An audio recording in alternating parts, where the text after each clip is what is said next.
Good morning. My name is Tina May. My husband is Dave Townsend, and we are the Townsend family. We have 3 boys, Tommy, who is a 3rd grader, George, who is a kindergartner. George, do you want to wave?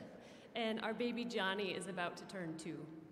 You typically see us at this Mass on Sundays at 8 a.m., sitting right in the front row, where we've learned through years of trial and error with energetic young boys that the closer to the front we sit, we can just maybe hold the attention a little bit longer and hopefully keep the toddler quiet through the homily. We moved to St. Paul 5 years ago and found St. Thomas More through what Father RJ would call a series of Holy Spirit moments. We moved here from Washington, D.C., where we occasionally went to church, although never regularly, and we never seriously considered joining a particular parish. About 6 months after moving to St. Paul, a former colleague was flying through the Twin Cities, and we met for a quick cup of coffee. She was someone I had always looked up to and considered a mentor. We had never talked about religion together, but I knew that she was an active practicing Catholic. I told her that I was having a hard time and was questioning if moving here was the right decision. The conversation turned to something else, and she needed to leave quickly to catch a flight. She scribbled something on the receipt and handed it to me as she was jumping in her Uber. I shoved it in my pocket without looking at it. A week later, I found the note, and on it, it said, "Look for the Jesuits."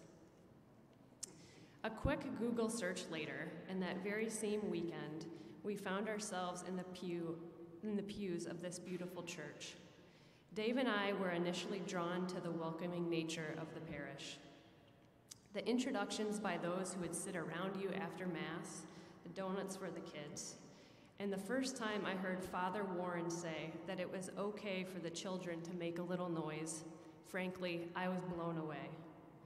To me, his message was far bigger than just the point he was making. It was giving us all permission to bring our full, authentic selves to church.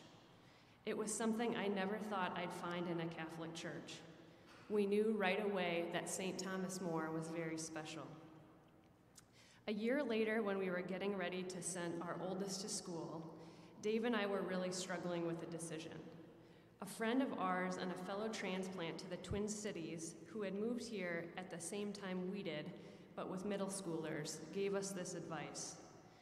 As you make your final decision on school, look for a place that will be not just a fit for Tommy, but for your whole family.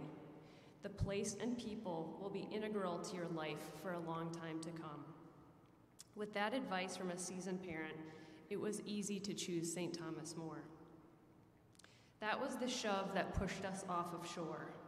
We quickly became parishioners, and it has been one of the best decisions we have made together as a family. We are so impressed with the school, Pat Lofton, and the committed, loyal group of teachers. We feel so fortunate to have found it. Dave and I now say that not only was moving to Minnesota the right fit for our family, but because of St. Thomas More, we can't imagine ever leaving. In addition to being school parents, I am part of the STM Moms group, a facilitator for a synod group, and Dave and I are new members of the Faith Formation Committee. And importantly, last year, Dave, who never thought he'd leave his Protestant faith for the Catholic Church, joined the church at the Easter Vigil, having gone through RCIA during the height of the pandemic. We hope to be, and our goal is to be, lifelong and active parishioners. During Commitment October, I wanted to say thank you for your generosity, for your commitment financially, for your commitment to join and be active, and to just simply be here in these pews today, wherever you're at on your journey. Dave and I sometimes can't believe how these Holy Spirit moments helped us all find you. With immense gratitude, we thank you.